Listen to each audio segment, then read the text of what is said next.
পাহাড় চূড়ায় কোথাও মেঘের লুকোচুরি, কোথাও জল রঙের মতো গড়িয়ে পড়া বৃষ্টি, চোখ জুড়িয়ে যাওয়া সবুজ পুরুলিয়ার বন্য সৌন্দর্যের রহস্যকে এতটাই বাড়িয়ে তোলে যে আপনার চোখ ধাঁধিয়ে যাবে। শহরের কোলাহল থেকে মুক্তি পেতে নির্জনে নিভৃতে কিছুটা সময় কাটানোর জন্য পুরুলিয়ার অন্তরে যে সুন্দর জায়গাটির কথা আজকে আপনাদের জানাবো তা হলো মুরগুমা। পুরুলিয়ার গহীন অরণ্যের অন্তঃস্থলে এরকম একটি স্থান যে লুকিয়ে থাকতে পারে তা নিজে না দেখলে বিশ্বাস করা সত্যিই কঠিন হতো। অযোধ্যা পাহাড়ের পাদদেশে একটি জলধারকে কেন্দ্র করে গড়ে উঠেছে এই ছোট্ট পর্যটনস্থল।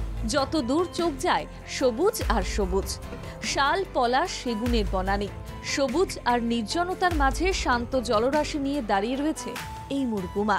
শরৎ ও শীতের মাঝামাঝি অতি সন্তর্পণে নীরবে সে আসে সেই হেমন্তের দোরগোড়ায় পৌঁছে প্রকৃতির অপার সৌন্দর্যের আরেকটি দিক হলো মুরগুমা বাঁধ, যা অসাধারণ নির্মাণ। ঠিক এই সময়টায় মুরগুমা বাঁধের সৌন্দর্যের রহস্য আবিষ্কার করতে আপনি বিভোর হয়ে যাবেন। এই বাঁধ অর্থাৎ মুরগুমা বাঁধ পুরুলিয়ার সৌন্দর্যকে যেন বাড়তি সৌন্দর্য দিয়েছে। অজানা পথের বাঁকে হারিয়ে যাওয়া কোনো মায়া সভ্যতা যেন পলাশ ফুল, লাল মাটি, অযোধ্যা পাহাড়, পাহাড়ি ঝর্ণা যেন ঘিরে রেখেছে এই মুরগুমাকে। আর সেই সঙ্গে ছৌ নাচের আসর তো আছেই। সব মিলিয়ে পুরুলিয়ার সৌন্দর্য মন্ত্রমুগ্ধ করে রাখবে সে বলাই বাহুল্য।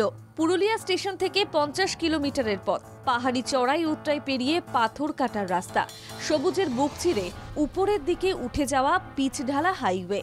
পরন্ত বিকেলে আঁকিবুকি কেটে চলেছে আকাশ। সেই নীল ক্যানভাসে ছড়িয়ে ছিটিয়ে রয়েছে নানান রঙের মেঘ। এই জলাধার যদি হয় নিশ্চুম নিঝুম পাহাড়, তাহলে মুরগুমা হবে শীত ঘুমে তলিয়ে থাকা এক নির্জন প্রকৃতি। সকালের এক অন্যরকম রূপ, সন্ধ্যায় আরেক রকম। প্রকৃতি এখানে বহুরূপী। শাল পলাশের খেলা চলে ক্ষণে ক্ষণে। ব্যুরো রিপোর্ট, বাংলা জাগরণ।